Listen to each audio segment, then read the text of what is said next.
Inian magiging itsura kan Santo Domingo Community College sa Santo Domingo, Albay.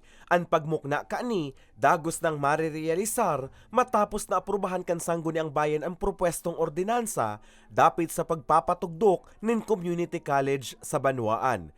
Kasuudma, Marso 14, ang ikatulo asinhuring pagbasa kan ordinansa. Sa ginibong borutuhan, 5 sa 10 konsehal kan Banwaan ang nagpabor sa ordinansa, 4 ang day nag-uyon, mantang 0 ang nag-abstain.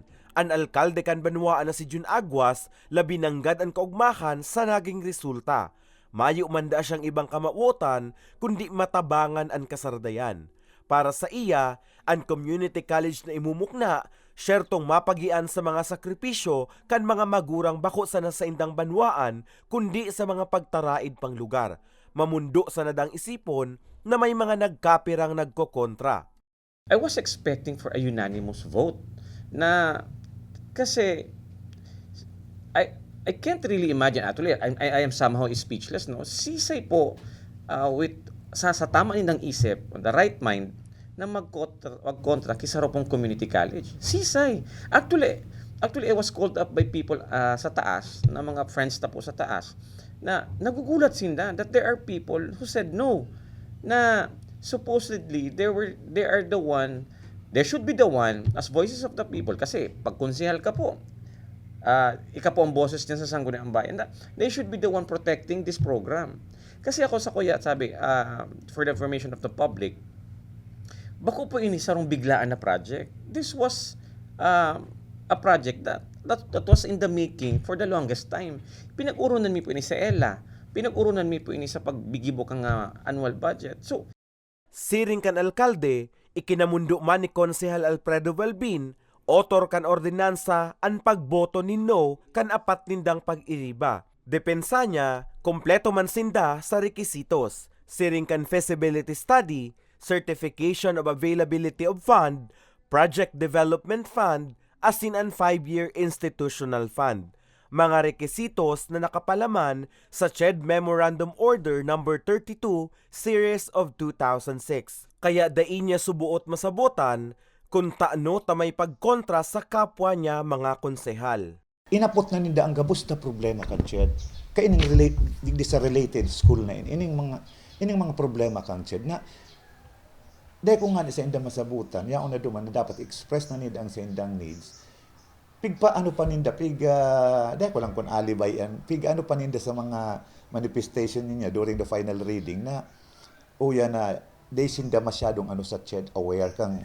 Pero duman sa second reading, kung babasahan mo, duman ang panahon kang debate, amendments, gabos na changes kan mo yamo. Iyo. So ginibo ka suudma, most of the no's manifestation during the session is negative to the administration, to my ordinance. Kaya nag-flare up ako. So, being an author, ko yung pwede na yan, ilalabang ko yan, tas salak ka mo. Sa Facebook post naman, kan mga nagkontrang konsehal, nakalatag ang mga rason kan sa indang pagkontra, saro na ngani sa mga rason, iyon posibleng pagkakaigwa na naman in utang kan lokal na gobyerno huli sa nasambit na propwesto na pinahimutikan kan alkalde. there's no loan, wala pong loan. This is a budget ali po sa local government, ali po sa EDF sa 20%, ali po sa 2022 continuing funding. So we have a 7.5 million 2023 which is for the purchase of the lot.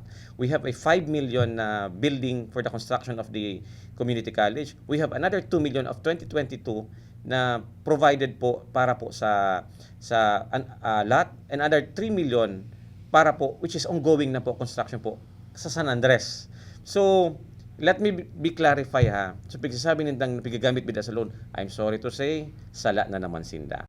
Dugang pa ni Aguas, handa man siyang itaon sa iyang sarong taon na sweldo sa makakapagpatotoo kan nasabing aligasyon.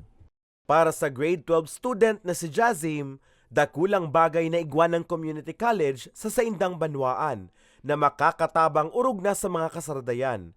Kaya pigpapasalamat niya ng gad na ini ang dikit-dikit ng mapupunan. I think po na ito pong nagibo ka itong nagibo kang nag-ordinance po ka itong pagpapatupad or pagbibuild kang community college. I do think po na maray na naisip niya po ito kasi dakulon po talagang matatabangan, like everyone po magkakaigwa po sinda ki option kung saan po sinda muya or gusto nila magklase. Kay Mayor June Aguas is continue po allocating ideas po na makakatabang po sa satuyang sambayanan po, and I hope po na mas mas mag-bloom and mas mag-usbong pa po ang Santo Domingo into a beneficial and more growing community po.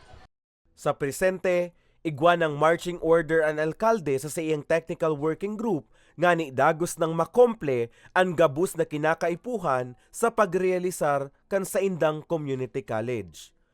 Para sa mga baretang Tatak Bicol, Carmelo Balya.